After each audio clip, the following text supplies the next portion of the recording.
After finishing his pre-university, after finishing his pre-university in the year 1999, he went on to graduate from the Gulab Kumbharka Ayurveda Mahavidyalaya, having finished his Bachelor's of Ayurvedic Medicine and Surgery in 2011. Currently, Brother Victory is traveling across Italy, visiting patients and teaching them the ancient Indian science of Ayurveda. Not only that, he also holds a lot of seminars, as well as he holds conferences and meetings which are related to Vedic, Vedanta, and yogic philosophy. Now, there's one, like significant thing which I want to mention. Actually, the very birth of Brother Victory and how he got his name.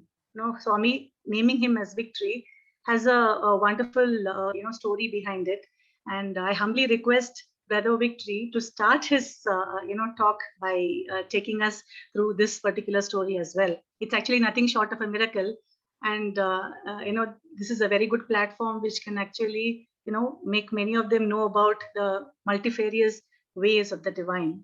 Now, I also have a humble request to all the attendees of this meeting to type in their questions in the chat box, and Brother Victory will answer those questions after he finishes his talk. So, over to Brother Victory, who will be talking to us on this topic, the unfathomable divine play. Sairam, Brother Victory, over to you. Sairam, everyone. Thank you, Vidya, for this introduction. What better way to spend an hour with all of you? Before I actually get to talking about what Vidya just mentioned, there is a bit of a backstory which leads up to that. So I would like to start with that. My parents, their first child was born with a brain anomaly.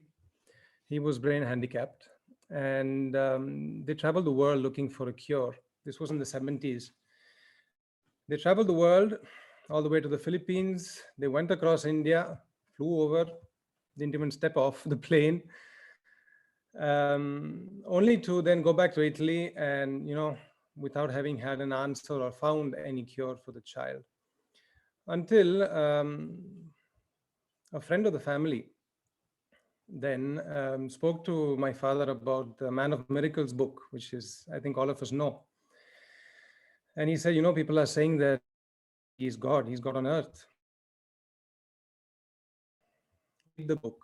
So one by one, each has read the book. And my mother, since forever, she's always had this affinity for Jesus. She's always been in love with Jesus. Since when she was small, she would always, keep a corner for him in her room, always present. That's the kind of affection she's always had for Jesus. And so at that point in time, when she gets this news, and there was this hope, to find a future for this child, where is the need to bring the child with us? We are going to a country where we have never visited before. God knows where we are going. I mean, you alone know where we are going. You don't need the child to be present physically. If you really are him, you can cure him wherever he is. And so they left the child in Italy with a babysitter, and they traveled to India to Puttaparthi. After about 3 or 4 days, Swami receives them. And the way, obviously, my mother has described these parts of the story, I am just relating to all of you. She said that one look was enough to seal the deal, so to speak. There was no turning back from that instant that their eyes locked. And during the interview, of course, the question surfaces and they talk about Andrea, their first son. And Swami looks into the distance and he says, I will give straight and long future. So apart from everything else that was said and done during the interview, this news filled them with joy and they were happy. They came back to Italy. Actually, before the ending of the interview, Swami materialized Vibhuti and gave it to my mother in her palm. And she doesn't know why. It was the first time she was seeing this phenomenon. She doesn't know why. She went and she licked her palm, right? She licked the vibhuti. And Swami immediately stopped her and said, no, no, no, no, not for you, for the child. But she had already licked it a little bit. Yeah. So Swami helps her put the vibhuti in a little piece of paper and folds it very neatly and gives it to them. So they come back to Italy, happy with the news that they've got. And a few short weeks later, days or just a short few weeks later, now the time gap, I'm not sure exactly, but it wasn't long after, he used to get fits quite frequently. He entered into one of those attacks one night, which lasted all night non-stop. Non-stop, the child was convulsing in fits. So you can imagine the state of my parents, not knowing what to do. And in that moment of panic and the vibhuti. So she takes the vibhuti and puts it all, smears it all over his forehead, all over his chest. And she's trying to just be there. After a long ordeal that lasted all night, this soul left the body. So you can imagine, obviously, the family also, especially my father's family, who were local, who were present there when they got the news, how devastated they were. And in all that pain that my grandfather was feeling, my paternal grandfather, they have never been to Swami, my grandparents, but in all that pain that he was feeling, for the loss of the child, he bitterly told mother, he said, with that powder of yours, you poisoned him, you know. So pain stricken in this way, he just walking away towards his cave. And while he's doing that, my mother remembered something. And she goes to him, she stops him and she says, you say I poisoned him with that. If that is the case, I should be dead now because I tasted it before I gave it to him. She remembered that because in hindsight, she was asking herself, why did I lick it? I mean, why? Where did that come from? I mean, she's never seen that phenomenon before. For the first time, she doesn't know she has to eat it, So in hindsight, she realized that it was Swami who actually made her do that, Yeah, this was the first episode which really comes to mind always because it's related to the title that of today's satsang, the unfathomable divine play. I mean, how can you even imagine going beyond time and the way things ahead and saves us ahead of time? So this was one episode. So in the meantime, the years passed. Notwithstanding Andrea's death, that didn't faze my parents one bit regarding their faith in Swami, because as I said earlier, one look was enough to seal the deal. And so Bettina comes along, my eldest sister, then my second eldest sister, and once again, my mother is pregnant, and during the darshan, Swami is passing by, and Swami points at her belly and says, "This is your son." So they obviously, thought of Andrea. They thought of him, and didn't really bother to check, whether boy, girl, whatnot, nothing. Ananda was born 1 month premature, a girl. So at that point in time, my parents, their understanding, spiritually of the passage of the soul from one body to the other goes beyond any limitations of sex, etc. That, I mean, they hadn't really reached that point. And so they were a bit confused, but still held on to their faith in Swami. And with Ananda, it was in the hospital that mother received through his voice very strong that name, and Swami gave her that name, Ananda. Lastly, once more, mother after giving birth to Ananda, she in Whitefield, she fell seriously ill, very seriously ill with malaria and hepatitis also. And she was for a few days in the hospital, and she just wasn't getting better. Her situation was critical. And so my father, desperate, he goes to Swami's house, and he stood at his door for hours on end, He stood, he didn't sit. He stood there and waited and prayed. 6 hours he stood and waited. Swami comes out and Swami says, let's go to the hospital. Let's go and see Sylvie. And in the car, Swami said, I have had to purge the malaria from her, because science hasn't discovered it yet. But if malaria is latent in the mother's body, it affects the male child, Swami said. It affects the male child, effectively linking the fact that the malaria was latent in her and Andrea was born with an anomaly, right? The first child. So Swami, he goes to the hospital and he gives the cure and the directions to the doctors, and a short while later she gets better. She's still recovering though I think most of you have seen her. She's, constitutionally she's very frail. So you can imagine her difficulty in getting back on her feet. And she was still in that phase of recovery. And Swami, in an interview, Swami says, do you want a son? And she's all pale and frail, and she says, no, Swami, thank you.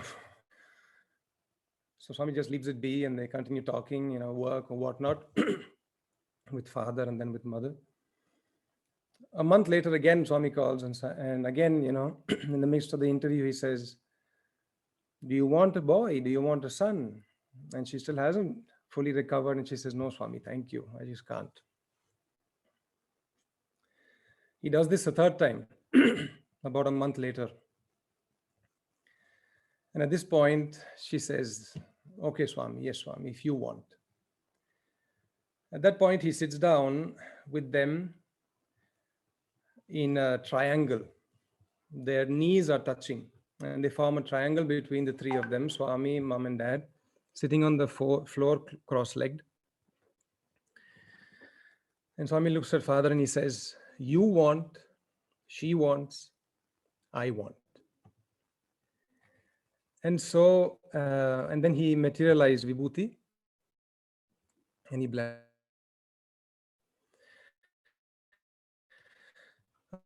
A few days later, again, they were present in India. And Swami had, in front of the devotees, materialized a laddu. He broke the laddu in half and he gave one to mother and one to father. Later on, when he was alone with them, he said, that is your son. That was your son, he said. Yeah, so with regard to the birth, actually, everything happened in Trai Brindavan. And I think you all remember how Swami used to change, from Parthi to Trai to Kodai or Uti, how he used to, how different he was in each of these places. Effectively, in Brindavan, obviously, he was Krishna, right? Full of his leelas and his natak and his games. So part of this, actually, they saw Swami pre-announcing the birth. He pre-announced the birth to various doctors, giving the responsibility to each of them, saying, you will have to deal with this, you will have to deal with this, to each of them. And each of them, one day after the other, they would approach my parents, go to their home and say, Swami told me that your son will be born in such and such date, and I have to take care of it. So like one day it's one doctor, second day is the second doctor, third day is another doctor. So by then they had already enough experience with Swami's, games, and they had learned to just wait and see. So that's what they did. Let's jump forward to the actual day. You have to understand that it was my mother's 5th pregnancy after 4 C-sections. So the way she described it when we talk about this, she says, the tissues were so taut and so, stitched up so many times that you barely had any space in there. You just couldn't move. So obviously another C-section had to be performed. And this part of the story I heard through my father. where my father is outside, and after a few hours he hears the cry of a newborn, which lasts a short few seconds. And suddenly the confusion starts. And I think all of us know from experience, when there is confusion, that buddhi won't function properly. So he's confused, he doesn't know what to think. After a few minutes, the nurse comes out with this body, cynos, completely cyanotic body of a child, of a newborn, and she tries to hide him from father, but he saw. Even more confused, when you don't want to see something that may hurt you, the mind can create even more that status of confusion. And so he's not sure what's happening. He thought he saw something, but he doesn't know. He's not sure. And the medical team were desperately trying to revive the child. Desperately, they were trying to revive him. Also because Swami had prepared them right ahead of time. Swami had given so much importance, saying that make sure the OT is nice and ready and clean for mother, for Miss Sarda and all that. So much time and so much care and love, through the doctors. Oh yeah, before the actual operation, Swami said to my father, "You go, I'll be there." Swami said. This was about a day or two earlier. He said, "You go, I'll be there." And then he left for Madras. So basically, when all this was happening, he was in Madras. He wasn't in Whitefield. The doctors struggled for about 20 minutes to revive the child, after which they succeeded. I mean, after 20 minutes, there was again breathing, and the neonate started crying again.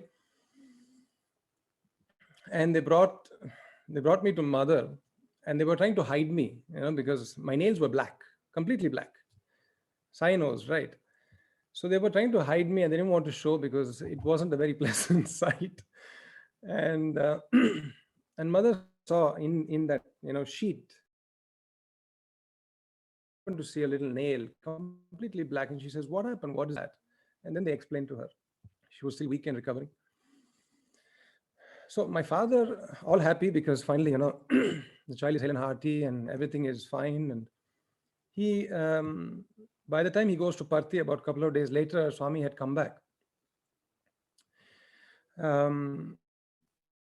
He was under the veranda with the doctor who was responsible, for the and Swami does the round of darshan. He goes straight to the doctor and he says, "Tell Mr. Craxi what happened." He has no idea. He has no clue. So Swami waits while the doctor starts telling everything that happened. We tried to revive the child. 20 minutes later, he came back to life. And Swami interrupted him and said, "No, not minutes, 25 minutes. I was there." He said that I will be there. He was there, right? Yeah, so this is basically the story of the birth, right? Many times when we used to travel from Parthi to Italy up and down for our vacations, me and my sisters, it would occur, that I would end up maybe having a conversation with a passenger next to me on the flight or in the airport while we were waiting for hours on end. Those waits were always long. And many times we would end up talking about Swami, obviously, right? Even if the person has no clue who Swami is. And more than once people asked me, and some of them who had been to Swami later in life shared with me, their experience of how their, life was one way before seeing Swami and then became completely something else after seeing Swami. And listening to their stories, I realized that I have never been privy to that reality, in the sense that I don't know what life would be without Swami, basically, right? Born into his fold, I haven't experienced that, consciously living an experience where I find, Swami, so to speak.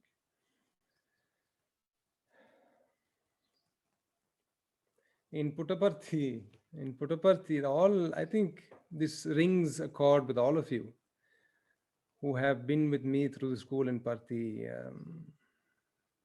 He was the eye of the storm, right? For us, he was our everything. He is our everything. And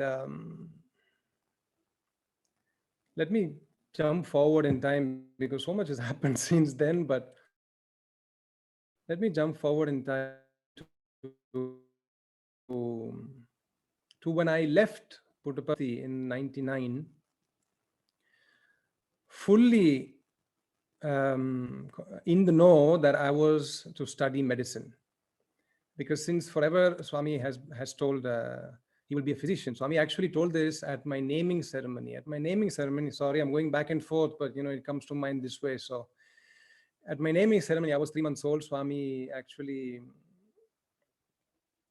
he had another to bring, he said, you bring honey, I will do the rest. So she brought honey, and then he materializes a little cross. I think that photograph is there. He materializes a little cross and he writes my name. First, actually, he says, because they ask him what name Swami. Swami says Vijay. And then after a short while, he says, no. Victory is better. He says, victory is better. Meaning is the same, no? And then he took this, he materialized this cross and a little gold cross. And he wrote my name, Victory Craxi, 3 times on my tongue. He struggled to do that, obviously, because, what does a newborn do? You taste honey, what do? You try to suckle it. So he had a tough time doing that, but he did that. He wrote my name 3 times on my tongue. Yeah, so the rest was history, so to speak, for victory, for the name. Sorry, Vidya, I lost track, the connection. Before I was talking about the name, I was talking about, about who was present at the naming ceremony. Yes. At the naming ceremony, my godmother was present, who was Rajmata. I don't know how many of you had a chance of meeting Rajmata. I personally don't have a memory of her, but she was present, and she was an ardent fan and lover of Ayurveda. So much so that she had invested into Gulab Kund Barba Ayurveda Mahavidyalaya then itself, right? But then after, independence, all that, it was taken over by the government. And since then, it is a deemed university, considered to be one of the top Ayurveda universities. So in '99, when I left Puttaparthi, convinced that I was going to be a doctor, honestly, for a year or two, I was in Italy until, it dawned on me that I had to go back to India, because I kept thinking about medicine, but frankly, I just didn't see myself. So I kept questioning myself, why is this? Because the conviction that, what Swami said was to happen was sort of how. So my father, one day he says, have you considered Ayurveda? And I said, yeah, interesting, why not? And he had this Charaka Samhita, he had an ancient text. He was a big fan. I remember once he told me, if I was only a few years younger, I would be in the university with you, he said.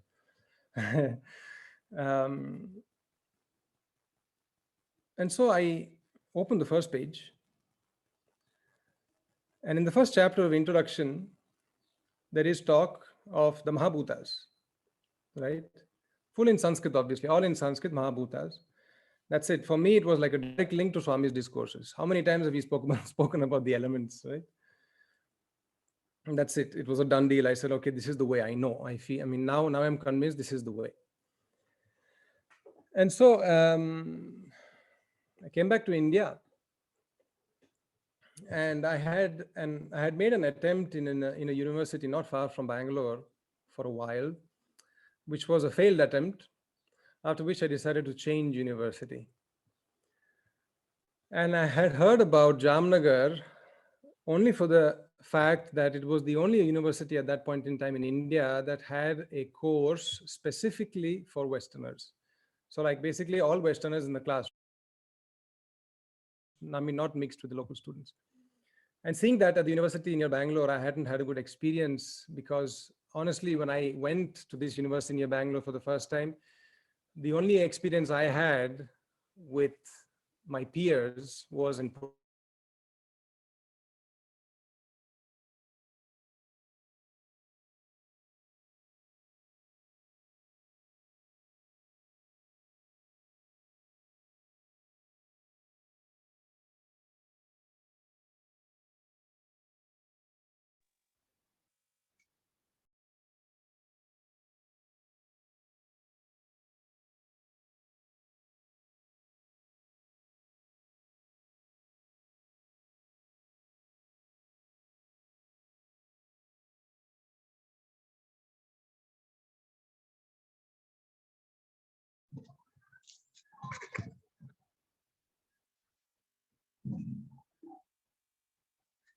Hey, Sairam, everyone. I think we lost Brother Victory. Uh, yeah, I think he's back now. Yeah, carry apologies. on. Sorry, we lost you for a minute there. Yeah, thank you. Bye. Yeah. Continue. Till where was I clear? Till where you could hear what I was saying? Because You were talking about your, like, sealing the deal about reading the first page of that book, and then you decided, okay, it's going to okay. Yeah, okay. The university near Bangalore, that experience you followed, right? And then, yeah, okay. Yeah, so that was the only university in India at that point in time in Jamnagar that had a course for Westerners, and so I went there, and only after going there, I actually learned that the founder was Rajmata.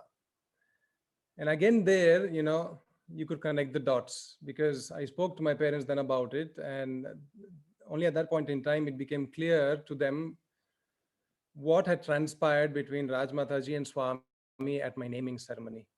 Because at my naming ceremony, there was an exchange between Swami and Rajmata, who had been praying to Swami for years. Swami, please open an Ayurvedic hospital. Swami, please open an Ayurvedic hospital or a school for Ayurveda. Please, please, please, please. And Swami said, wait.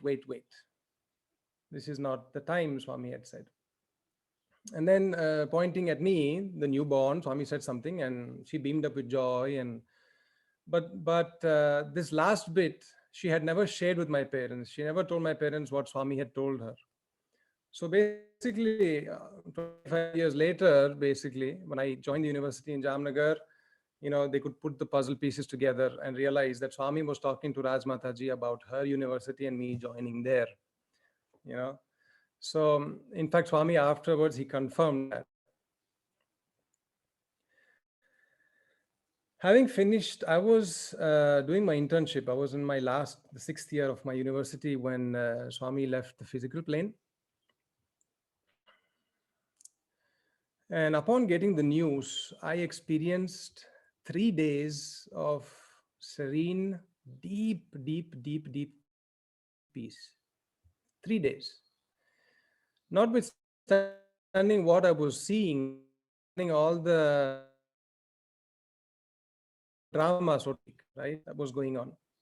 Those moments of silence, I became conscious of this, of this presence, of his constant, closeness, which took me back many years in time towards, to primary school. Because in primary school, when I was about, I think, 6 or 7 years old, he had gifted me this experience of 3 months of complete silence. I was in Maunam with regard to the rest of the world, but all that was there was that presence in every singular moment.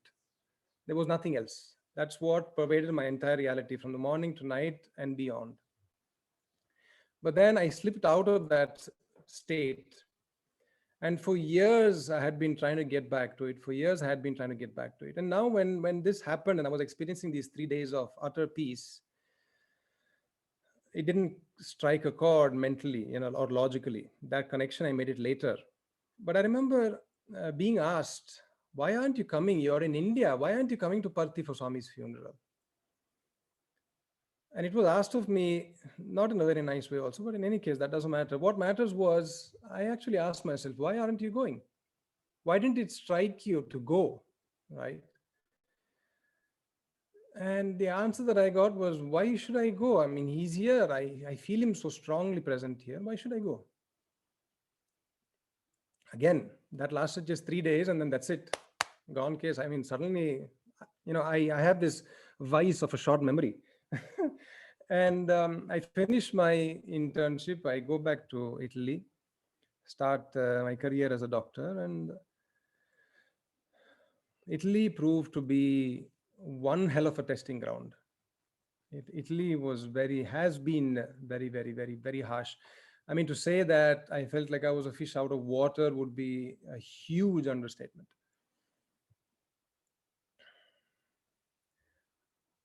After a few years, I became desperate. I became desperate so much so that the desperation became my only reality for about 2 years, 2 or 3 years. Within those 2 or 3 years, I started hearing about Swami, the light bodies, the subtle phenomenon, etc. And people started asking me, what do you think about it? What is your say on this? And I would always tell them, I haven't experienced it myself, so I cannot tell you.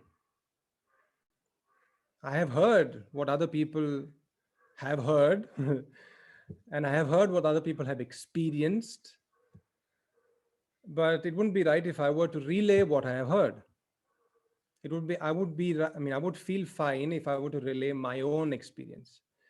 I intend on going, I told these people, I intend on going. And if you are still interested, once I go and I've had my experience, whatever it may be, I will share it with you, willingly. So in November 2017, after how many years? 4 to 5 years at least, if not more, of not visiting Puttaparthi or not visiting India. So that so-called fish was dying of, not seeing any light, so to speak. I went to Parthi. I remember sitting in front of Swami Samadhi. And I remember feeling the difference in the ambience, the energetical difference. I'm not saying I didn't feel Swami. I felt his presence. But it was, I don't know, it was filtered heavily with something which I couldn't place. 2 days later, I knew I was going to come to Mudanhalli and I couldn't wait. 2 days later, I made my way to Mudanhalli. And the moment I entered the gate, something happens here, something that you can't explain starts happening here. And there was this friend of mine, actually, who had been for at least a year and a half insisting that I come, you should come, you should come, you should come, you should come. He was there to receive me. And I look at him and I said, I don't know how to explain it. I feel him here, but I need proof. I need clarity on this. I know he's here, but here this says something, but then somewhere else I'm getting another message.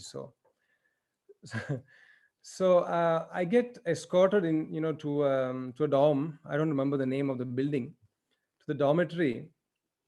Just living the experience, trying to shut out the mind and just, drink it all in.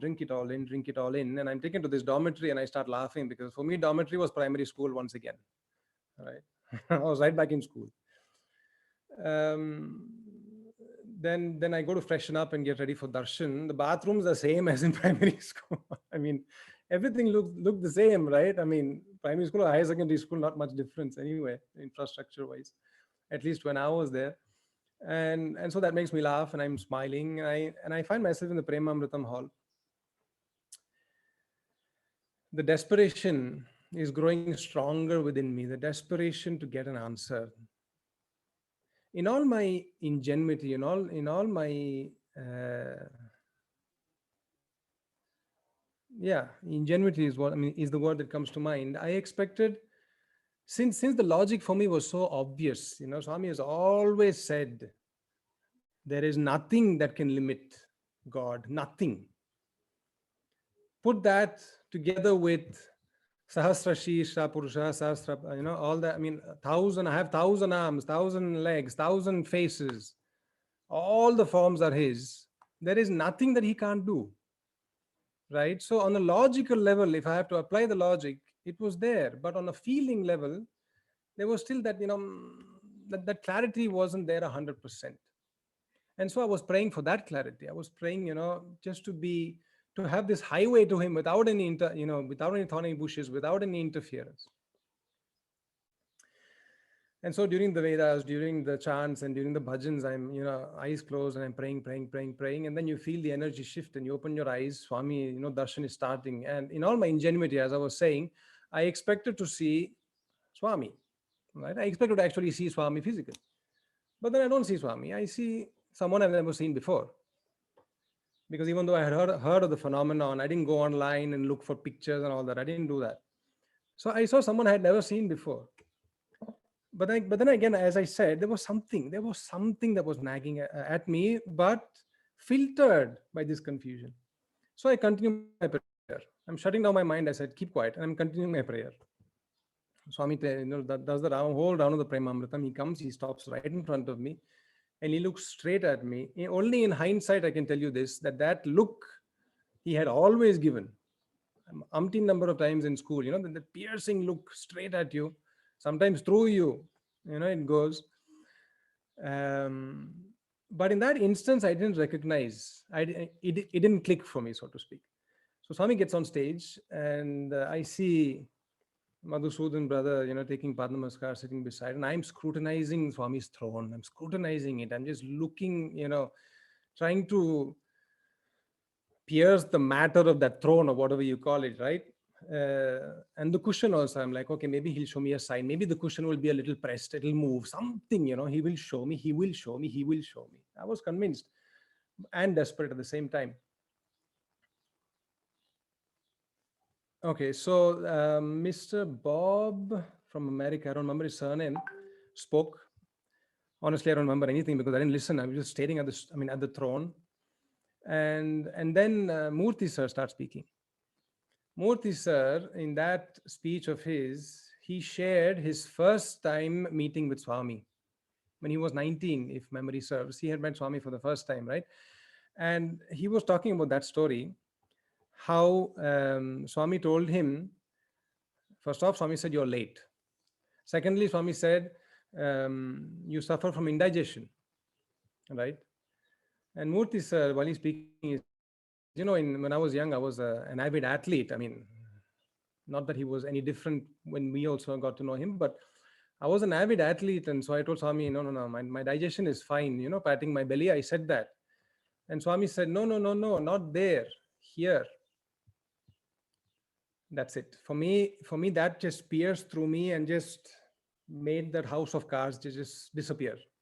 Not just annul or make it fall. It just, in an instant, it disappeared. Those two experiences, which I shared with you when I was 7 years old, and again when Swami left the physical, happened once again, but in such a force, in such a wave of what you could, I think, only define as love, as divine love.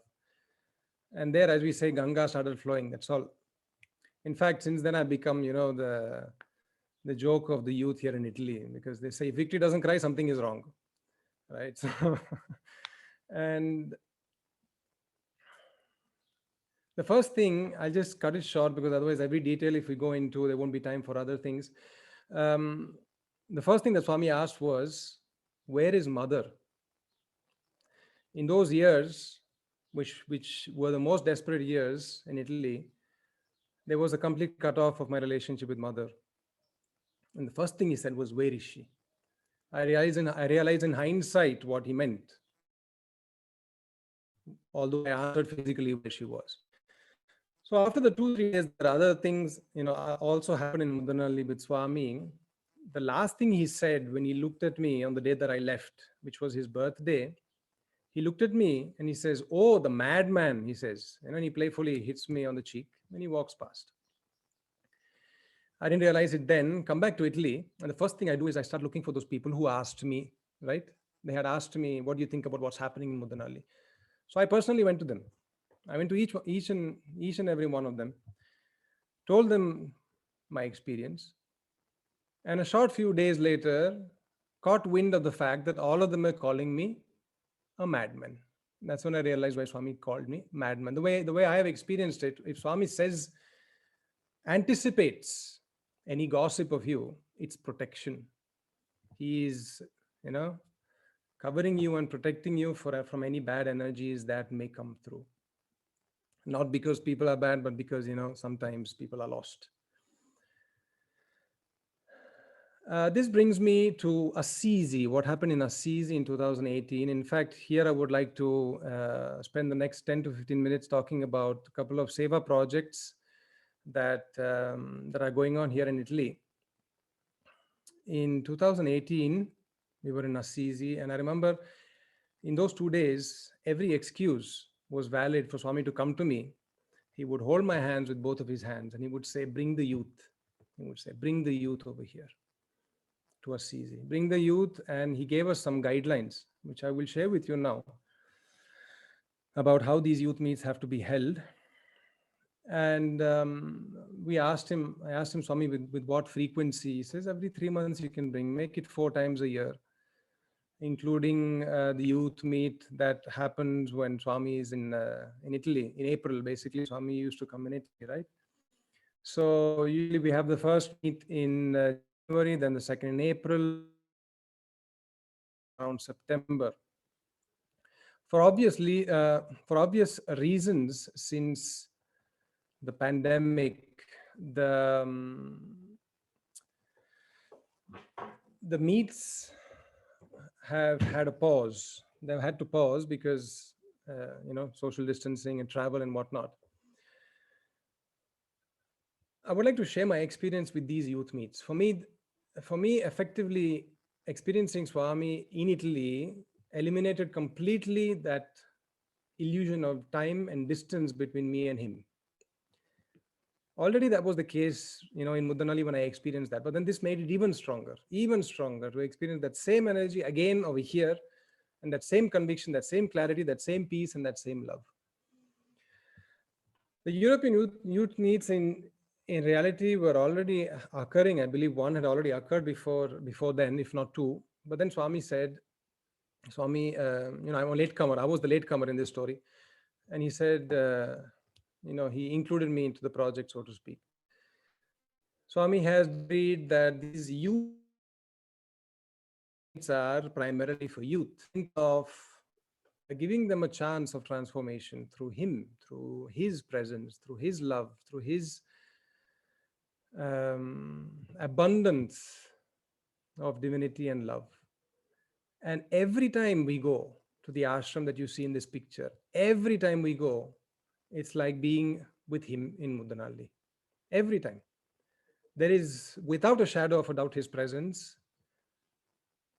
He has said it. He said, I will always be present in every ashram 24/7 that he has opened around the world. Not that he's not there in other places, but as I always thank Swami, I say, thank you for making your presence felt. Because it's not like he's not present. He's present always. But the grace of making his presence felt is another thing. And I have seen this with so many youth who have come, people who have no idea what the place is about, people who have never heard of Swami, people who, maybe some patients of mine also, for example, I suggest they come and they trust and they come. And I've seen changes that you can't even fathom. You can't even understand where, what happened and how. Sometimes I see chronic cases just, get right like that. Of course, almost all of these cases are psychologically related, almost. Not all, but almost. And I repeat, in all of them, the first day when they come, the first effect that the place has on them, that the ashram has on them, is they are dumbfounded. They're just dumbfounded. They don't know what is going on. They are confused. They are overwhelmed with what they feel. And many times, the second day or day, and Salvatore and Veledas, etc. And And they ask me, what is going on? What's happening? I don't know. I'm confused. I can't stop crying, for example. I don't know what I'm feeling here. So we try to just tell them, just, surrender to what you are experiencing. Don't question it. At least for these 2 days, try not to question. Because the first thing that your mind will do is to just pose questions after questions after questions after questions, and you will lose this opportunity of this experience over here. So stop questioning and try to just live it fully, we tell them. It's interesting to see also, frequently there are work, there is work to be done, maintenance work in the ashram, etc., to be done. And people who come, electricians or plumbers or whatnot, they come and they say, what is this place? What is here? There's something different. We can feel it, you know. So in time, we have had a few youth meets. At least I was present for a few youth meets since Swami, for all the youth meets since Swami said to do so. And for me, the best part is observing his divine play through these people. Observing how Swami just welcomes everyone beyond even a microsecond of a doubt or of hesitation. Arms wide open. That's it. No questioning. And that is so heartwarming to see. That is such an ideal for us to emulate, to be able to emulate. I'd like to move on quickly to Psy Grace Kitchen, which is the second project which I thought of sharing with all of you today. Psy Grace Kitchen started in 2018. A woman had heard about the project that Swami had asked the devotees to set up. Sorry, these are a few pictures of the Assisi ashram. I just wanted to post here. Swami with us. And what you see over here in the background is the Mount Subasio, which Swami loves, just sitting and watching. Mount Subasio was where Saint Francis had one of his visions of Christ. I don't know how clearly you can see these pictures. I just try to put many. We have, interactive sessions. We have yoga classes. And Swami has decreed that during every youth meet, the youth have to visit compulsorily Saint Francis and Saint Clare. And there are two beautiful stories regarding these two beautiful souls. If we have the time, maybe during Q&A, if you want to hear it, I will share it with all of you. We also carve out time during these days together with the youth to walk silently in nature and to connect with Mother Nature. And as you can see, Fabio Manuela over here giving us an example of I'm singing, the Lord's name, if not through satsang, at least through bhajans as well.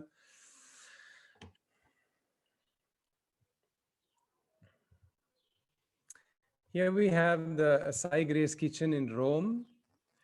So in 2018, actually, they were already, this group of devotees were already 10 or 12 of them were already serving food, by this in the streets of Rome once a week. At the beginning, it was about 20 to 30 meals, which then over the years became 80 to 90 meals. And after a while, the numbers started increasing, and they're preparing meals and then packaging them and then walking, in the streets was becoming a little difficult for them to, uphold. And a woman, she got to know about this seva, about this service, and she offered to the foundation, Casa del Divino Foundation, which is spearheading this project that Swami has set up. She offered an apartment that she owns in the city of Rome, completely free for this service. So since then, the kitchen was set up, and here we see Swami during the inauguration. They used to serve meals once a week. Now it has become 3 times a week. The numbers have gone up, to about 150 meals every day. Every week. Every week there are about 150 meals or so. Again, this service is open to all. The volunteers are from different backgrounds, various backgrounds. They're not only people who have experienced Swami with us, but in other forms within them for sure. At the moment, there are about 30 volunteers in shifts, 20 to 30 volunteers in shifts who are carrying forward this seva. Of late, recently, since a few months now, the same group has also branched out to giving clothing 2 to 3 times a month to the homeless. The same volunteers are frequently present for the maintenance of the ashram, because at the moment at the ashram, nobody's actually living there, but Swami has named caretakers, and whenever there is time, people come from Rome, people come from the north, because Rome is below Assisi. From all over, people just, meet in that central point that is Assisi. And before I close, I would like to share with you a beautiful anecdote. Before the opening of the ashram, Swami was with Ampelio, Mr. Ampelio, who was outside enjoying the countryside, enjoying the view, and Swami joins him because he had his back towards the house. Swami exits the house, Swami joins him. This is how he has shared this experience with me. And Swami said, look, how every blade of grass still resonates with Saint Francis's love. Every blade of grass. And it's curious to note that Assisi is famous for ashrams. In Assisi, it's a very small town full of ashrams. At least 15 ashrams are there of different, faiths, and but it's a very, spiritual place.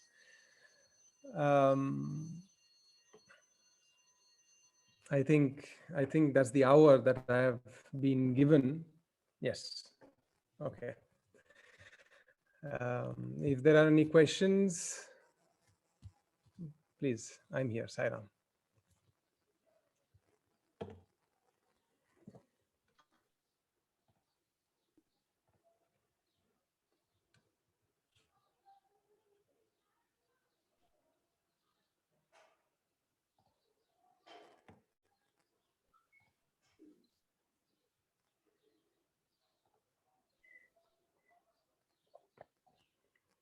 Victory, while we wait for questions, is it possible for you to, you had mentioned that if you have time, you will, give us some snippet about, St. Francis and St. Clair, the story. Is it possible for you to narrate in short? So I've heard this story multiple times, because almost every youth meet, we have a satsang with Ampelio. And again, that's another experience I have had with Ampelio, which is quite phenomenal. So in basically every satsang, he gives an introduction to the, to how everything happened, to how the ashram was built, and how Swami gave directions and, specified how it should be, etc., etc., etc. And while he talks about that, he also talks about the why Swami has insisted that the youth go to St. Francis Church and to St. Clair's Church. One of the times that Swami was there, I think this was in 2018, the inauguration of the ashram, if memory serves. Swami was crossing the foyer, the foyer and corridor towards his room, and there's this large area. Ampelio was walking beside Swami. At one point, Swami goes, Swami turns back. There was nobody there, only the two of them. And then Ampelio says, you need something? Swami says, no. He just, shuns it, and then he goes into the room. Ampelio, in the meantime, goes down, and then, they prepare Swami's food and all that. So they go back up to the room, ready to feed, to give the food to Swami. And Swami says, who was here? Who came to see me? Am I mixing up the stories? Yes. No, I'm not mixing up the stories. I'm mixing up the stories. I'm so sorry. Apologies. I am so sorry. Okay. Let's go back. Swami visited the Porziuncola. The Porziuncola is it's called a Porziuncola because in Italian, it's from Latin, which means a small portion. It's a very small church. It's famous as, famously known as St. Francis Church, the church that he dedicated his life to. And when Swami visited the church, when he walked into that Porziuncola, which is very small, I'm not good with spaces, but a very small church, barely a few can fit in. Only Swami walks in. Nobody went with him. He was there for a few minutes, eyes closed. Swami comes out, goes to Ampelya with a huge smile on his face radiant.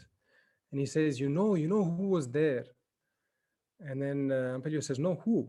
And he says, Francis. Francis was there, Saint Francis. And he said, never would I have ever imagined that he for whom I built this church would come and visit. Never would I have imagined. So, at that point, Ampelya usually explains how these souls who have sacrificed their entire lives to humanity never leave. They never leave. They're always present, always guiding, always present. And this has been my experience, not only at the Portiuncula with St. Francis, but in other churches as well in Italy. So the confusion was with what happened following this. The following year, what happened was Swami was entering the room, and then he turns back, and then Ampelya says, you need something, and he says, no, leave it. And then Swami goes into the room. Ampelya goes up with the others to give food to Swami, and Swami says, you know who visited?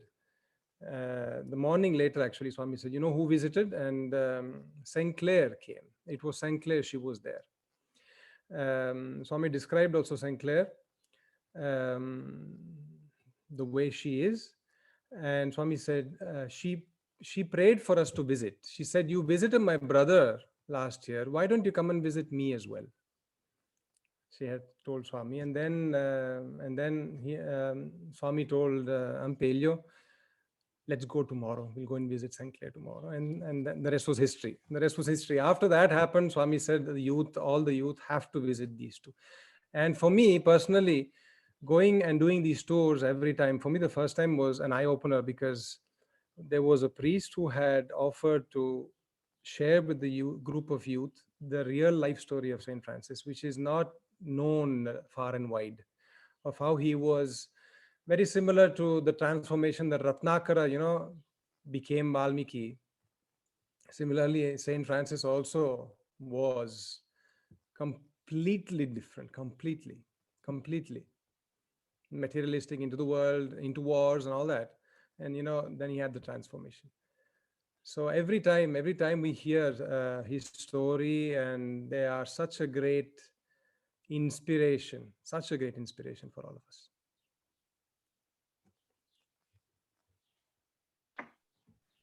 Thank you, Victory. I think there are two questions for you. The first one is, it was a wonderful talk. I feel it would be challenging to make the Psy Grace Kitchen function during the current times. How effectively Psy Grace Kitchen has been functioning during the pandemic?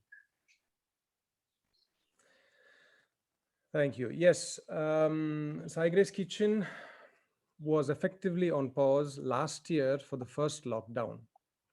For the first lockdown, it was effectively on pause, but following that, more or less, they tried to be constant on a weekly basis. The 3 times a week is recent. 3 times, they went from once a week to 2 days a week to 3 days a week. The 3 days a week it happened only about a few months ago, a couple of months, if not 3 months ago. But the weekly seva, they have been able to run it, notwithstanding, apart from the first lockdown last year, March to, 3 months or so. Apart from that, it was quite constant, the Psy Grace Kitchen. Okay. It has been challenging, you're right. It has been challenging. Sorry, Vidya, sorry. It has been challenging primarily because of the numbers. It has been challenging because I have spoken to one of the volunteers who told me that it's quite saddening to see the dire need of the people. It's saddening to see what this pandemic has done. It has widened the gap socially between people. It has widened the gap economically between people. The poor are getting poorer, the rich seem to be getting richer, God knows how. So that way the numbers are growing, and that way also it's challenging. It's not easy. The second question is, any particular Ayurvedic COVID prevention advice, and do you recommend being vaccinated, which some are against?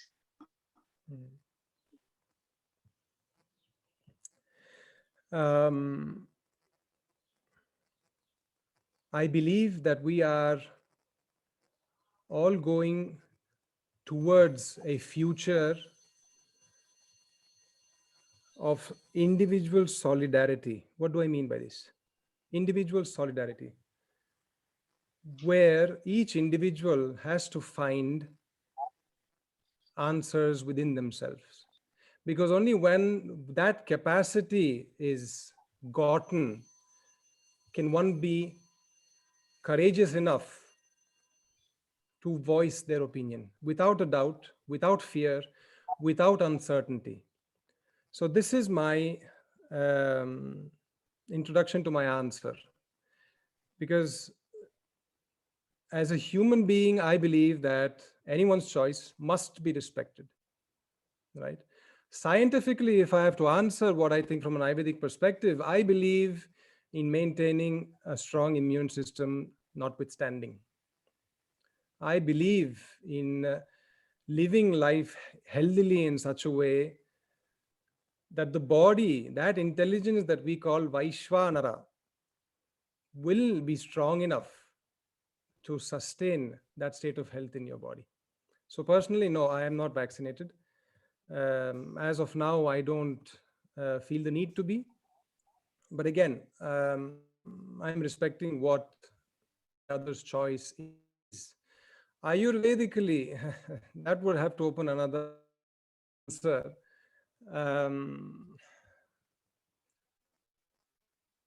What suggestions? Suggestions, I think all of you have already heard from an Ayurvedic perspective. I mean, I'll share with you what I started telling people the moment the pandemic started last year. The moment the pandemic started last year, I started going online, especially thinking of the Ayurvedic students here in Italy. You know, so much time on your hands, what you're doing at home, browsing the internet and wasting your time. Let's study Ayurveda. So I started, these online video live sessions, and we would do question and answer sessions on Ayurveda, on spirituality, etc., etc. And I remember I made a few videos also on immunity from the Ayurvedic perspective. I made videos also relative to the actual situation and what would be the best thing for each of us to do, notwithstanding the lockdown. Not losing contact with nature, not losing contact with clean oxygen and sunlight. That same Vaishvanara that I was talking about within us is a reflection of what is outside. The sun on the outside is what feeds into that same sun within us. So it would be foolish of us to just, close ourselves into our little homes full of fear. Be cautious, of course, but don't lose touch with nature. Do not lose touch with nature. That's the answer that I would like to give at this point in time, because when it comes to actual herbs and all of that, I usually do not give a general answer. I give specific to individuals. I give indications. Okay. Fine. So the next question, Victory, it is, what has been your experience with practicing Ayurveda in Italy? Practicing Ayurveda in Italy has been a great, great, great blessing. It has been a great blessing for me because when I was in Jamnagar, during internship, that 1 year of internship, every day we went to the hospital in different departments, right? Cyclically, every few weeks, we would be moved to the other to experience or to practice, to experience clinical practice. 2 days of every week. One was a slow day, the most slow day. Then one was the fastest day. I mean, a few patients, most patients. On a slow day, we would have 40 patients in one department on a slow day. On a fast day, we would touch 100, if not more. So you can imagine at what pace At what government, government hospital, what? So personally, I could pick up really little, very little I could pick up from my internship over there. But like a Hoover, like a Hoover, I took everything that I could and came to Italy. Italy posed a completely new reality, because here in Italy, I could really start putting into practice what I had read from the texts. I could really start relating to the patient, right? There is a beautiful saying in English, which is very apt to what I'm trying to explain to you. You can take the horse to the stream to drink, but you can't drink for it, right? So this has been my main point in my practice, involving the patient, getting to know the patient. It becomes a journey hand in hand. I am not leading them, they're not leading me. It's hand in hand, accompanying them towards what. And this came to me only a few years after my practice, because in the beginning I was trying to emulate what I had experienced in Jamnagar. And perforce, and I couldn't help it, in time, in the years, slowly, the two parts of my education, Puttaparthi and Jamnagar, started fusing slowly, effectively becoming two pillars of my practice.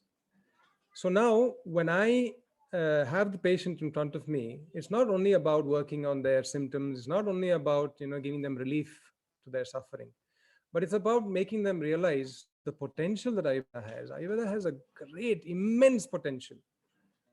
It is a science that recognizes and accepts spirituality.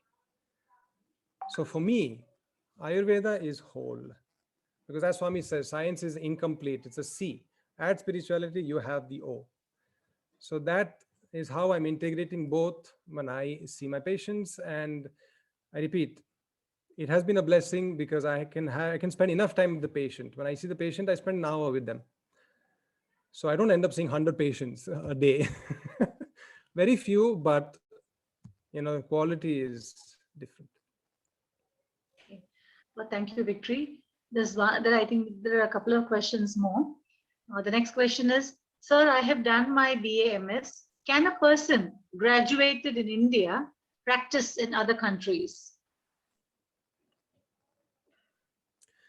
There are workarounds from country to country at the moment. There are some countries which are, are more welcoming, and there are others which are less welcoming. But the way I see where there's a will, there's a way, in the sense that, that's what I'm facing here in Italy, right?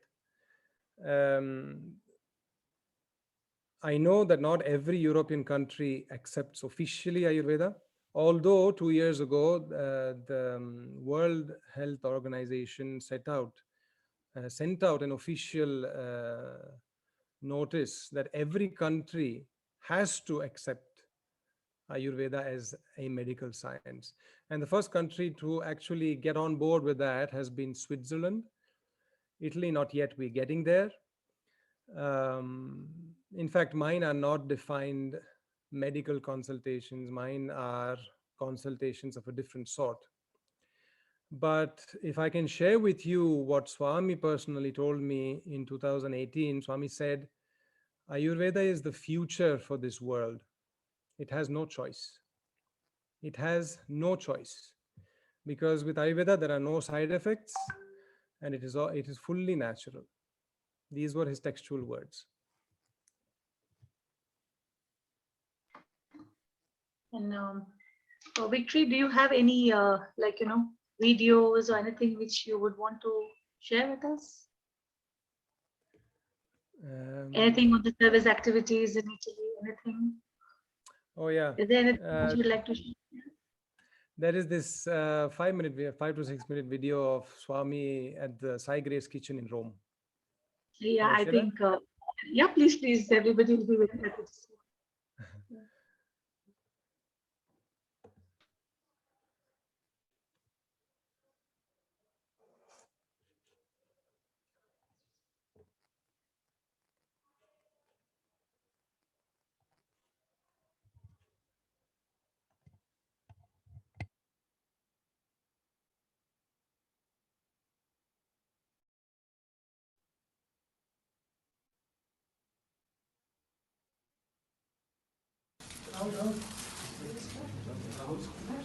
Who's birthday?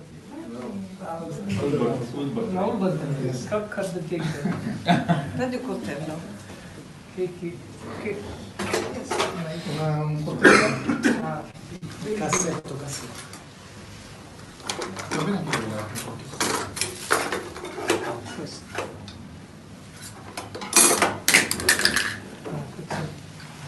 Who's birthday?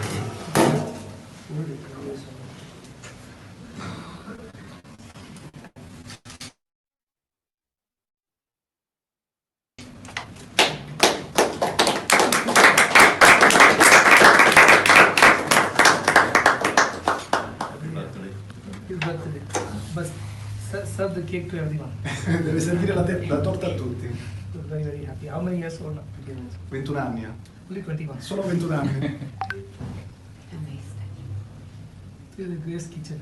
Questa è la cucina Grace Kitchen. You're serving birthday with so many people, eh? With so many people you are celebrating your Con birthday. tante persone stai celebrando il tuo compleanno. Because you are serving so many people. Perché All stai life you servendo can tante- serve like this. Quindi tutta la vita puoi servire in questo modo, che oggi stai servendo tante persone. Then birthday is birthday. Allora il compleanno diventa veramente un giorno degno. Okay, very happy. Serve everyone. Servite tutti. What cake is this? Pineapple cake. Che torta è? Ananas? Apple cake. Apple cake. Ah, apple cake. That is sweet. Apple pie. Apple. It's not a cake, pie. Nice. Grazie. That is? Questa è Lasagna. All these ovens. You have put all these things here? No, Swami, we cooked it in your residence. No, but this all this Yes. kitchen was. flying.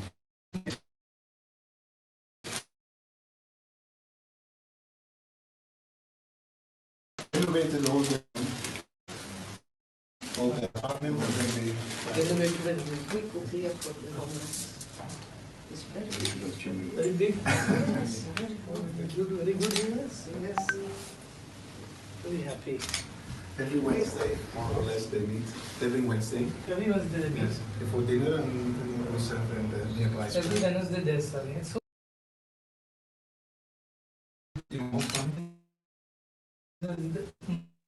people, you can do 2 batch people and you can do 2 days. Se siamo più persone potremmo fare anche 2 giorni a settimana. No, with Facciamo small- dei turni. Small group do 1 day. Se c'è adesso che c'è un piccolo gruppo facciamo un giorno. Sì, possiamo cominciare colazione. She would like to use one if we can start breakfast.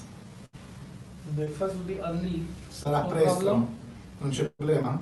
No, because è più facile per noi fare il breakfast perché di sera ci sono già molti gruppi che distribuiscono. Because it's more easy for us to do breakfast because during the evening there are many associations who are serving food. Okay. So in the morning usually there are not Morning many. there are no Non solo nella mattina. The morning is when you give to homeless something hot and something sweet. The day they feel better. yeah for all the day. Okay, no problem. As long as you no problem.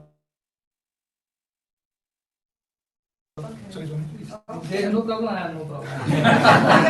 Intanto che non avete problemi. Dillo a tutti. Okay. Very happy. Give them some prasada and take. Prendete un po' di prasada. Very happy. Very good.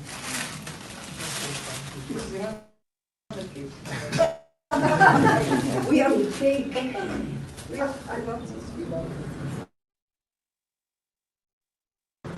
Okay, sorry. Seguite tutti. Okay.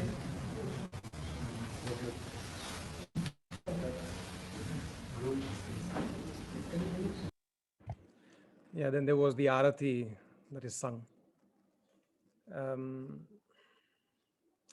I would like to, talking about since the question was asked about the vaccines, just quickly, I would like to add,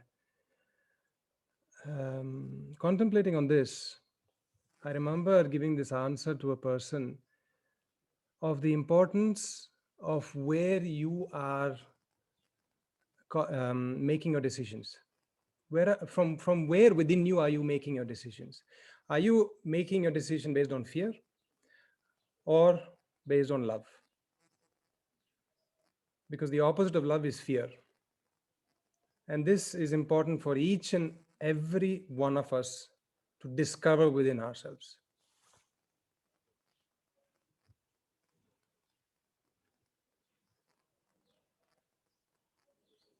I believe there are a few specific Ayurvedic questions. I prefer, as I said, giving individually if you have any queries. But if there is maybe something I can answer generally, I will gladly do so.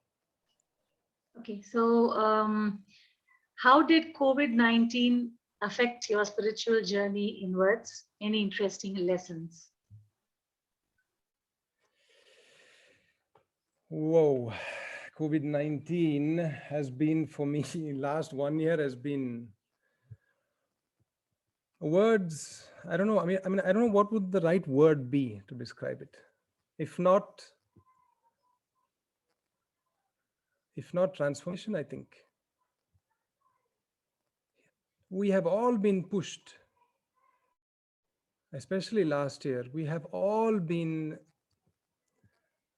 pushed or pulled, see it the way you want to, pushed or pulled towards ourselves. By ourselves, I mean in our essence. We are all being pushed towards that.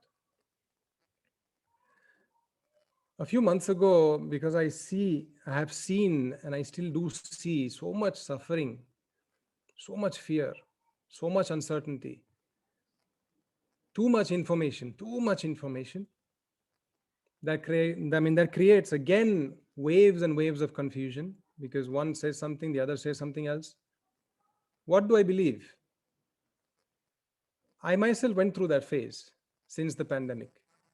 I went through the phase. A couple of months I spent lost in this information, looking for answers. Until after about a couple of months, it became too much. And then I told myself, I said, no, wait, stop for 1 second, stop. I go within myself and look for the answer. Not always has there been a strong foothold within me, not always. But the search for the answer has always been present within me. The search for clarity. And so, talking on these terms, I went within, and I've been contemplating a lot on what's happening.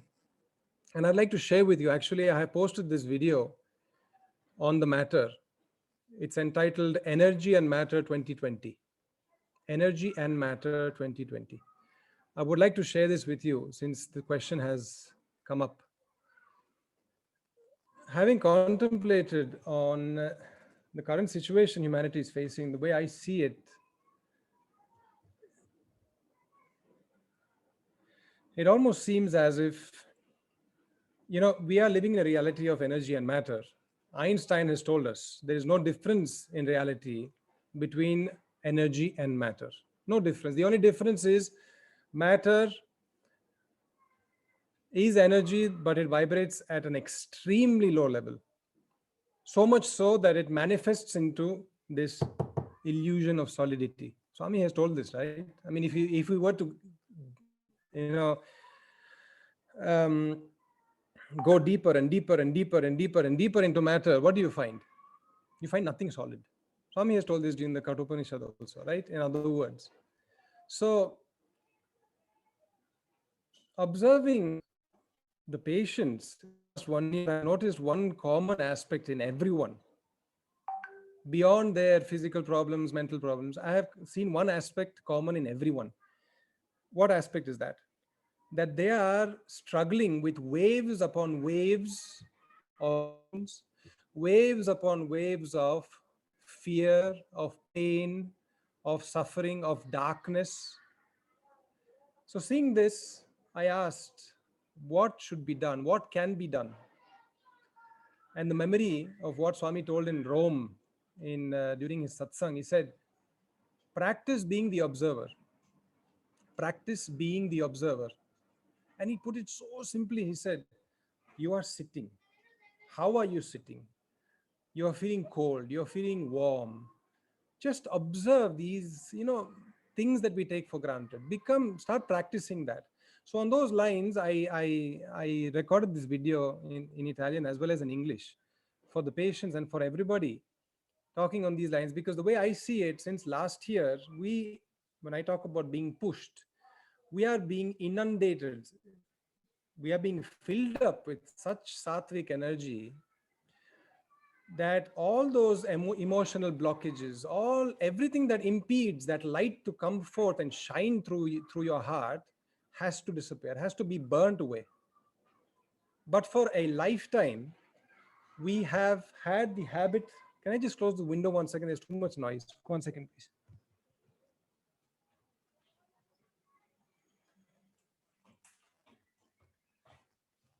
For a lifetime, we have had the habit of identifying with these things that we are feeling so strongly. I have always become anger. I have always become fear. And when I become those things, I get confused and I'm lost and I cry and I'm desperate and I don't know what to do with it. So out of habit, we do this. Obviously, now that it's coming in such huge waves, tsunami-like waves, it's all the more difficult. All the more reason to go inwards and detach and observe. And more than once, since when this dawned on me, I saw myself fall in that identification, in old mental patterns and thoughts. And, Swami wants us to become the observer to such an extent that we won't treat a thought like our thought. We won't treat an emotion like our emotion. We will treat a thought like a thought. We will treat an emotion like an emotion. Simply because what does the observer do? The observer observes. That's it. The observer doesn't criticize. The observer doesn't apply logic. The observer doesn't evaluate or judge or calculate. The observer can only observe. What does that imply? Two things it implies. One, it can only do that. You can, as the observer, you should be doing only that. Being still in how easy it is to just run behind the mind and the thoughts. First thing. Secondly, the observer implies that if you are being able to observe something, you are not that thing. If you are able to observe something, you are not it. You could say, okay, I can see myself in the mirror. No, you see your reflection in the mirror. You don't see yourself. So personally, to answer Gautam's question, the pandemic, since last year, what I have gone through has given me the opportunity to actually put these things into practice, to actually experience and understand what it means. And I guarantee you, experiencing it gives you such a level of understanding of Swami's words that nothing else can give you. Nothing else can give you.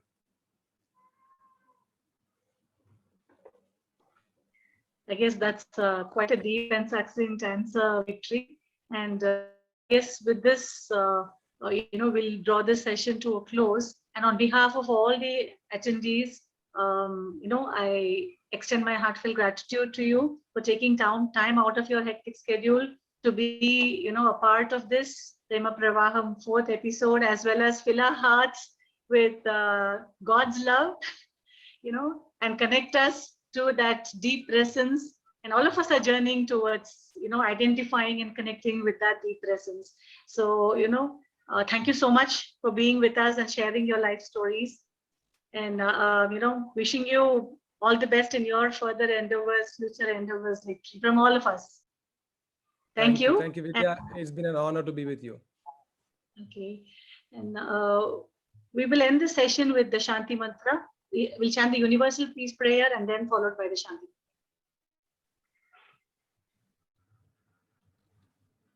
Om Samasta Loka Sukhino Bhavantu. Samasta Loka Sukhino Bhavantu. samastaloka sukhino bhavantu. Om Shanti, Shanti, Shanti. Sai Ram. Thank you one and all. Sai Ram.